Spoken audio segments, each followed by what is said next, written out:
Chapter 105. Does the whale's magnitude diminish? Will he perish?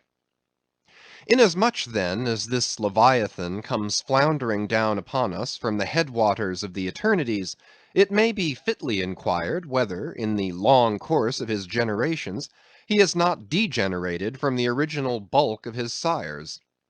But upon investigation we find that not only are the whales of the present day superior in magnitude to those whose fossil remains are found in the tertiary system, embracing a distinct geological period prior to man, but of the whales found in that tertiary system, those belonging to its latter formations exceed in size those of its earlier ones.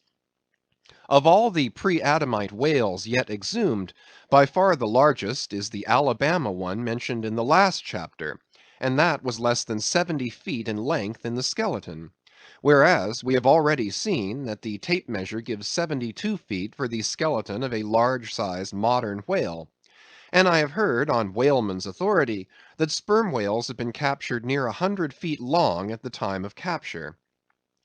But may it not be that while the whales of the present hour are an advance in magnitude upon those of all previous geological periods, may it not be that since Adam's time they have degenerated? Assuredly we must conclude so, if we are to credit the accounts of such gentlemen as Pliny and the ancient naturalists generally. For Pliny tells us of whales that embraced acres of living bulk, and Aldrovandus of others which measured 800 feet in length, rope walks and Thames tunnels of whales. And even in the days of Banks and Solander, Cook's naturalists, we find a Danish member of the Academy of Sciences setting down certain Iceland whales (Raden sisker or wrinkled bellies) at 120 yards, that is, 360 feet. And Lacepede, the French naturalist, in his elaborate history of whales, in the very beginning of his work (page 3), sets down the right whale at 100 meters (328 feet), and this work was published so late as A.D. 1825. But will any whaleman believe these stories? No. The whale of today is as big as his ancestors in Pliny's times, and if ever I go where Pliny is, I, a whaleman, more than he was, will make bold to tell him so; because I cannot understand how it is, that while the Egyptian mummies that were buried thousands of years before even Pliny was born do not measure so much in their coffins as a modern Kentuckian in his socks, and while the cattle and other animals sculptured on the oldest Egyptian and Nineveh tablets, by the relative proportions in which they are drawn, just as plainly prove that the high-bred, stall-fed, prize cattle of Smithfield not only equal, but far exceed in magnitude the fattest of Pharaoh's fat kine; in the face of all this, I will not admit that of all animals the whale alone should have degenerated.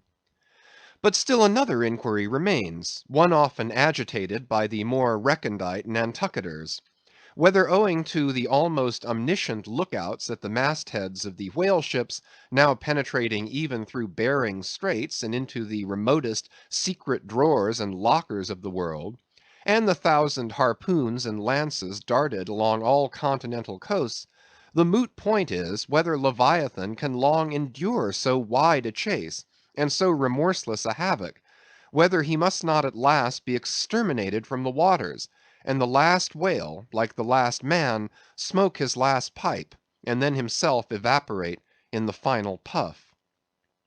Comparing the humped herds of whales with the humped herds of buffalo, which not 40 years ago overspread by tens of thousands the prairies of Illinois and Missouri, and shook their iron manes, and scowled with their thunder‐clotted brows upon the sites of populous river capitals, where now the polite broker sells you land at $1 an inch; in such a comparison an irresistible argument would seem furnished to show that the hunted whale cannot now escape speedy extinction. But you must look at this matter in every light. Though so short a period ago, not a good lifetime, the census of the buffalo in Illinois exceeded the census of men now in London, and though at the present day not one horn or hoof of them remains in all that region, and though the cause of this wondrous extermination was the spear of man, Yet the far different nature of the whale hunt peremptorily forbids so inglorious an end to the Leviathan. 40 men in one ship hunting the sperm whales for 48 months think that they have done extremely well, and thank God if at last they carry home the oil of 40 fish. Whereas in the days of the old Canadian and Indian hunters and trappers of the West, when the far West, in whose sunsets suns still rise, was a wilderness and a virgin, the same number of moccasined men for the same number of months, mounted on horse instead of sailing in ships, would have slain not 40 but 40,000 and more buffaloes, a fact that, if need were, could be statistically stated. Nor, considered aright, does it seem any argument in favor of the gradual extinction of the sperm whale, for example, that in former years, the latter part of the last century, say, these leviathans in small pods were encountered much oftener than at present, and in consequence the voyages were not so prolonged, and were also much more remunerative. Because, as has been elsewhere noticed, those whales, influenced by some views to safety, now swim the seas in immense caravans, so that to a large degree the scattered solitaries, yolks, and pods, and schools of other days are now aggregated into vast, but widely separated, unfrequent armies. That is all. And equally fallacious seems the conceit, that because the so-called whalebone whales no longer haunt many grounds in former years abounding with them, hence that species also is declining. For they are only being driven from promontory to cape, and if one coast is no longer enlivened with their jets, then be sure some other and remoter strand has been very recently startled by the unfamiliar spectacle. Furthermore, concerning these last mentioned leviathans, they have two firm fortresses, which in all human probability will forever remain impregnable. And as upon the invasion of their valleys the frosty Swiss have retreated to their mountains, so, hunted from the savannas and glades of the middle seas, the whalebone whales can at last resort to their polar citadels, and diving under the ultimate glassy barriers and walls there, come up among icy fields and floes, and in a charmed circle of everlasting December, bid defiance to all pursuit from man. But as perhaps 50 of these whalebone whales are harpooned for one cachalot, some philosophers of the forecastle have concluded that this positive havoc has already very seriously diminished their battalions. But though for some time past a number of these whales, not less than 13,000, have been annually slain on the Norwest coast by the Americans alone, yet there are considerations which render even this circumstance of little or no account as an opposing argument in this matter. Natural as it is to be somewhat incredulous concerning the populousness of the more enormous creatures of the globe, yet what shall we say to Harto, the historian of Goa, when he tells us that at one hunting the king of Siam took 4,000 elephants; that in those regions elephants are as numerous as droves of cattle in the temperate climes. And there seems no reason to doubt that if these elephants, which have now been hunted for thousands of years by Semiramis, by Porus, by Hannibal, and by all the successive monarchs of the East, if they still survive there in great numbers, much more may the great whale outlast all hunting, since he has a pasture to expatiate in which is precisely twice as large as all Asia, both Americas, Europe, and Africa, New Holland, and all the isles of the sea combined.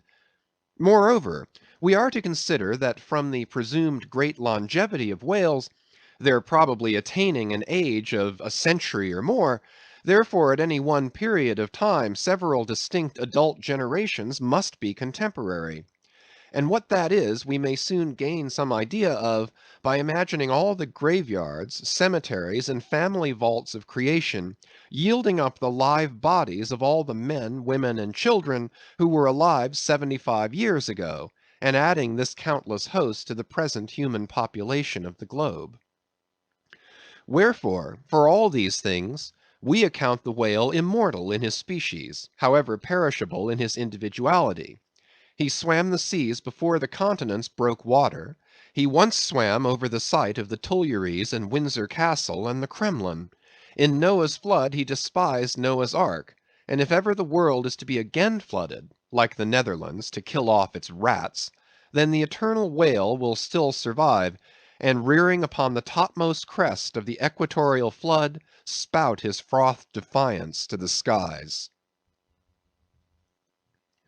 Chapter 106. Ahab's Leg.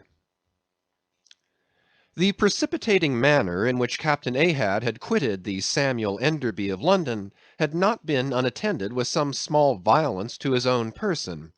He had lighted with such energy upon the thwart of his boat, that his ivory leg had received a half splintering shock; and when, after gaining his own deck, and his own pivot hole there, he so vehemently wheeled round with an urgent command to the steersman, it was, as ever, something about his not steering inflexibly enough.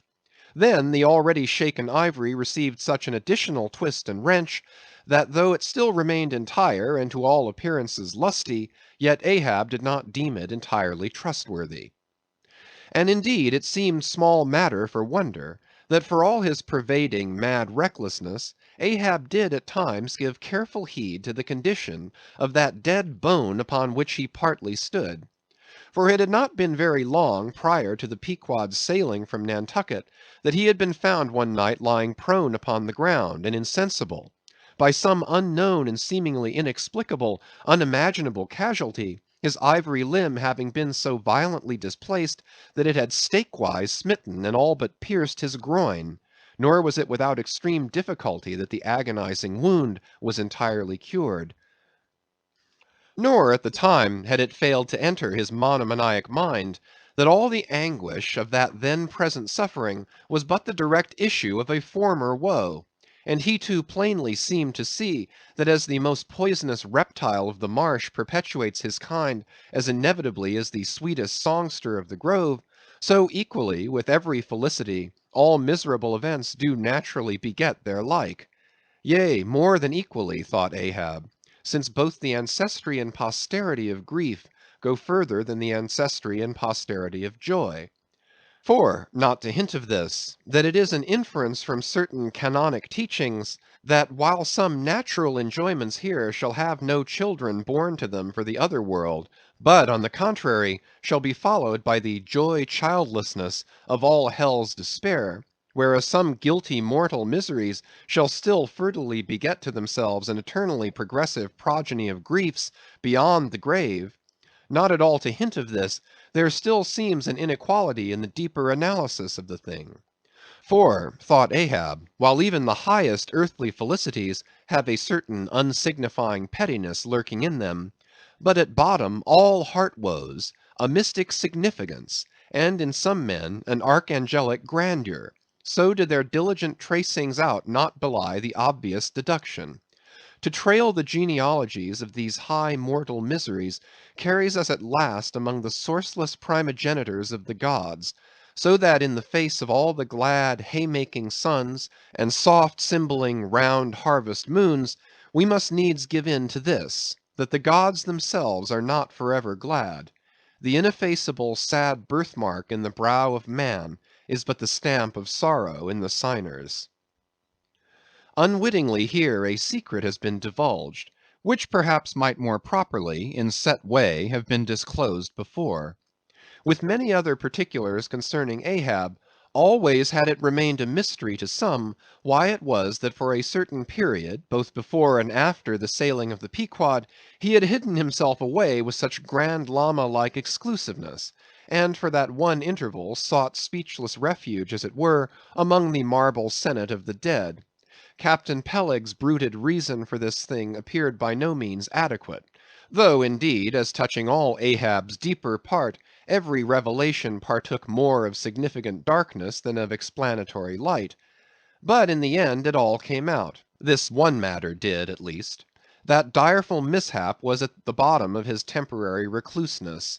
And not only this, but to that ever contracting, dropping circle ashore, who for any reason possessed the privilege of a less banned approach to him; to that timid circle the above hinted casualty, remaining as it did moodily unaccounted for by Ahab, invested itself with terrors not entirely underived from the land of spirits and of whales. So that, through their zeal for him, they had all conspired, so far as in them lay, to muffle up the knowledge of this thing from others, and hence it was that not till a considerable interval had elapsed did it transpire upon the Pequod's decks. But be all this as it may, let the unseen ambiguous synod in the air, or the vindictive princes and potentates of fire, have to do or not with earthly Ahab, yet in this present matter of his leg, he took plain practical procedures. He called the carpenter. And when that functionary appeared before him, he bade him without delay set about making a new leg, and directed the mates to see him supplied with all these studs and joists of jaw ivory (sperm whale) which had thus far been accumulated on the voyage, in order that a careful selection of the stoutest, clearest grained stuff might be secured. This done, the carpenter received orders to have the leg completed that night, and to provide all the fittings for it, independent of those pertaining to the distrusted one in use. Moreover, the ship's forge was ordered to be hoisted out of its temporary idleness in the hold; and to accelerate the affair, the blacksmith was commanded to proceed at once to the forging of whatever iron contrivances might be needed. CHAPTER 107. The Carpenter. Seat thyself sultanically among the moons of Saturn, and take high abstracted man alone, and he seems a wonder, a grandeur, and a woe. But from the same point take mankind in mass, and for the most part they seem a mob of unnecessary duplicates, both contemporary and hereditary. But most humble though he was, and far from furnishing an example of the high humane abstraction, the Pequod's carpenter was no duplicate. Hence he now comes in person on this stage. Like all sea-going ship carpenters, and more especially those belonging to whaling vessels, he was to a certain off-handed practical extent alike experienced in numerous trades and callings collateral to his own, the carpenter's pursuit being the ancient and outbranching trunk of all those numerous handicrafts which more or less have to do with wood as an auxiliary material. But besides the application to him of the generic remark above, this carpenter of the Pequod was singularly efficient in those thousand nameless mechanical emergencies continually recurring in a large ship, upon a 3 or 4 years' voyage in uncivilized and far distant seas. For not to speak of his readiness in ordinary duties, repairing stove boats, sprung spars, reforming the shape of clumsy bladed oars, inserting bull's eyes in the deck, or new tree nails in the side planks, and other miscellaneous matters more directly pertaining to his special business, he was moreover unhesitatingly expert in all manner of conflicting aptitudes, both useful and capricious. The one grand stage where he enacted all his various parts, so manifold, was his vice bench; a long, rude, ponderous table, furnished with several vices, of different sizes, and both of iron and of wood. At all times, except when whales were alongside, this bench was securely lashed athwartships against the rear of the try works.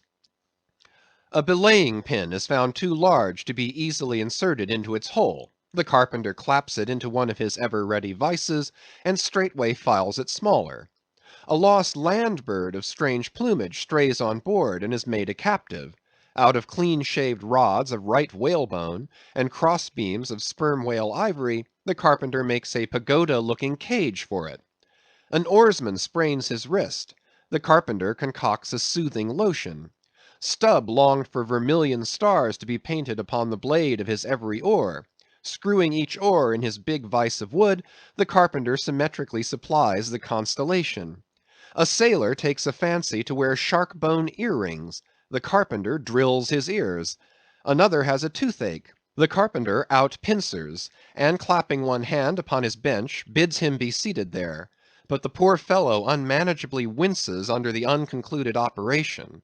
Whirling round the handle of his wooden vice, the carpenter signs him to clap his jaw in that, if he would have him draw the tooth. Thus this carpenter was prepared at all points, and alike indifferent and without respect in all. Teeth he accounted bits of ivory; heads he deemed but top blocks; men themselves he lightly held for capstans. But while now upon so wide a field thus variously accomplished, and with such liveliness of expertness in him too, All this would seem to argue some uncommon vivacity of intelligence. But not precisely so. For nothing was this man more remarkable than for a certain impersonal stolidity, as it were. Impersonal, I say, for it so shaded off into the surrounding infinite of things, that it seemed one with the general stolidity discernible in the whole visible world, which while pauselessly active in uncounted modes, still eternally holds its peace, and ignores you, though you dig foundations for cathedrals. Yet was this half horrible stolidity in him, involving too, as it appeared, an all ramifying heartlessness, yet was it oddly dashed at times with an old crutch-like antediluvian wheezing humorousness, not unstreaked now and then with a certain grizzled wittiness, such as might have served to pass the time during the midnight watch on the bearded forecastle of Noah's Ark. Was it that this old carpenter had been a lifelong wanderer, whose much rolling to and fro not only had gathered no moss, but what is more, had rubbed off whatever small outward clingings might have originally pertained to him? He was a stripped abstract, an unfractioned integral, uncompromised as a new-born babe, living without premeditated reference to this world or the next. You might almost say that this strange uncompromisedness in him involved a sort of unintelligence, for in his numerous trades he did not seem to work so much by reason or by instinct, or simply because he had been tutored to it, or by any intermixture of all these, even or uneven, but merely by a kind of deaf and dumb, spontaneous, literal process. He was a pure manipulator. His brain, if he had ever had one, must have early oozed along into the muscles of his fingers. He was like one of those unreasoning but still highly useful, multum in parvo, Sheffield contrivances, assuming the exterior, though a little swelled, of a common pocket knife, but containing not only blades of various sizes, but also screwdrivers, corkscrews, tweezers, awls, pens, rulers, nail filers, countersinkers. So, if his superiors wanted to use the carpenter for a screwdriver, all they had to do was to open that part of him and the screw was fast; or if for tweezers, take him up by the legs, and there they were. Yet, as previously hinted, this omni-tooled, open and shut carpenter was, after all, no mere machine of an automaton. If he did not have a common soul in him, he had a subtle something that somehow anomalously did its duty. What that was, whether essence of quicksilver or a few drops of hartshorn, there was no telling. But there it was, and there it had abided for now some 60 years or more. And this it was, this same unaccountable, cunning, life principle in him, this it was that kept him a great part of the time soliloquizing, but only like an unreasoning wheel, which also hummingly soliloquizes. Or rather, his body was a sentry box, and this soliloquizer on guard there, and talking all the time to keep himself awake. Chapter 108. Ahab and the Carpenter. The deck. First night watch. Carpenter standing before his vice bench, and by the light of 2 lanterns, busily filing the ivory joist for the leg, which joist is firmly fixed in the vice. Slabs of ivory, leather straps, pads, screws, and various tools of all sorts lying about the bench. Forward, the red flame of the forge is seen, where the blacksmith is at work. "Drat the file, and drat the bone. That is hard which should be soft, and that is soft which should be hard. So we go, who file old jaws and shin bones. Let's try another. Aye, now this works better." Sneezes. "Hallo, this bone dust is—" Sneezes. "Why, it's—" Sneezes. "Yes, it's—" Sneezes. "Bless my soul, it won't let me speak. That is what an old fellow gets now for working in dead lumber. Saw a live tree, and you don't get this dust. Amputate a live bone, and you don't get it." Sneezes. "Come, come, you, old smut, there, bear a hand, and let's have that ferrule and buckle screw. I'll be ready for them presently. Lucky now," sneezes, "there's no knee joint to make. That might puzzle a little. But a mere shin bone, why, it's as easy as making hop poles, only I should like to put a good finish on. Time, time. If I but only had the time, I could turn him out as neat a leg now as ever scraped to a lady in a parlor. Those buckskin legs and calves of legs I've seen in shop windows wouldn't compare at all. They soak water, they do, and of course get rheumatic and have to be doctored with washes and lotions, just like live legs. There, before I saw it off now, I must call his old Mogulship and see whether the length will be all right. Too short, if anything, I guess. Ha! That's the heel. We are in luck. Here he comes. Or it's somebody else, that's certain. Ahab, advancing. During the ensuing scene, the carpenter continues, sneezing at times. Well, man-maker? Just in time, sir. If the captain pleases, I will now mark the length. Let me measure, sir. Measured for a leg. Good. Well, it's not the first time. About it. There, keep thy finger on it. This is a cogent vice thou hast here, carpenter. Let me feel its grip once. So, it does pinch some. Oh, sir, it will break bones. Beware, beware. No fear. I like a good grip. I like to feel something in this slippery world that can hold man. What's Prometheus about there? The blacksmith, I mean. What's he about? He must be forging the buckle screw, sir, now. Right. It's a partnership. He supplies the muscle part. He makes a fierce red flame there. Aye, sir. He must have the white heat for this kind of fine work. So he must. I do deem it now a most meaning thing, that this old Greek Prometheus, who made men, they say, should have been a blacksmith, and animated them with fire. For what's made in fire must properly belong to fire, and so hell's probable. How the soot flies! This must be the remainder the Greek made the Africans of. Carpenter, when he's through with that buckle, tell him to forge a pair of steel shoulder blades. There's a peddler aboard with a crushing pack. Sir? Hold. While Prometheus is about it, I'll order a complete man after a desirable pattern. Imprimis, 50 feet high in his socks, then chest modeled after the Thames Tunnel, then legs with roots to 'em to stay in one place, then arms 3 feet through the wrist, no heart at all, brass forehead, and about 1/4 of an acre of fine brains. And let me see, shall I order eyes to see outwards? No, but put a skylight on top of his head to illuminate inwards. There, take the order and away. Now what's he speaking about, and who's he speaking to? I should like to know. Shall I keep standing here? Aside. 'Tis but indifferent architecture to make a blind dome. Here's one. No, no, no. I must have a lantern. Ho, ho. That's it, eh? Here are two, sir. One will serve my turn. What art thou thrusting that thief-catcher into my face for, man? Thrusted light is worse than presented pistols. I thought, sir, that you spoke to Carpenter. Carpenter? Why, but no. A very tidy, and I may say, an extremely gentlemanlike sort of business thou art in here, Carpenter.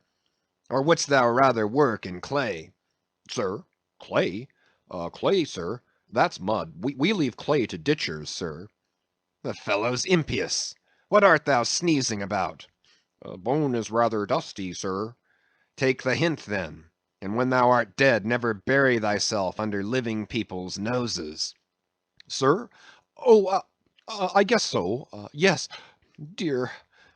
Look ye, carpenter. I dare say thou callest thyself a right good, workmanlike workman, eh?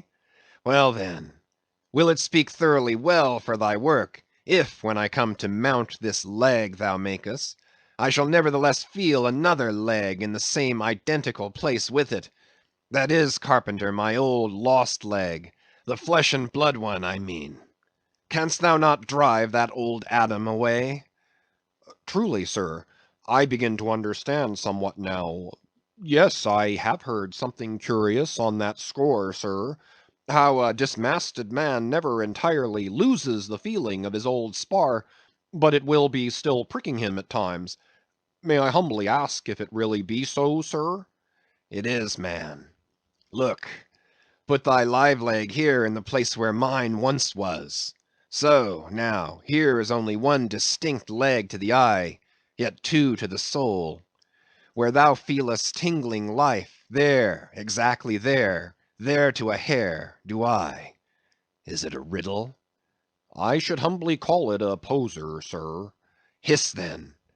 How dost thou know that some entire, living, thinking thing may not be invisibly and uninterpenetratingly standing precisely where thou now standest?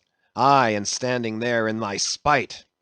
In thy most solitary hours, then, dost thou not fear eavesdroppers? Hold! Don't speak. And if I still feel the smart of my crushed leg, though it be now so long dissolved, then why mayest not thou, carpenter, feel the fiery pains of hell forever, and without a body? Ha? Good Lord! Truly, sir, if it comes to that, I must calculate over again. I think I didn't carry a small figure, sir. Look ye, Puddinghead should never grant premises. How long before the leg is done? Perhaps an hour, sir. Bungle away at it then, and bring it to me. Turns to go. Oh, life! Here I am, proud as a Greek god, and yet standing debtor to this blockhead for a bone to stand on. Cursed be that mortal inter-indebtedness, which will not do away with ledgers. I would be free as air, and I'm down in the whole world's books. I am so rich I could have given bid for bid with the wealthiest Praetorians at the auction of the Roman Empire, which was the world's, and yet I owe for the flesh in the tongue I brag with. By heavens, I'll get a crucible, and into it, and dissolve myself down to one small compendious vertebra. So. Carpenter, resuming his work. Well, well, well. Stubb knows him best of all, and Stubb always says he's queer. Says nothing but that one sufficient little word. Queer.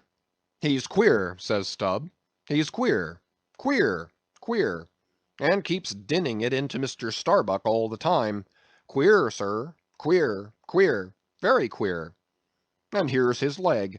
Yes, now that I think of it, here's his bedfellow. He has a stick of whale's jawbone for a wife. And this is his leg. He'll stand on this. What was that now about one leg standing in three places, and all the three places standing in one hell? How was that? Oh, I don't wonder he looked so scornful at me.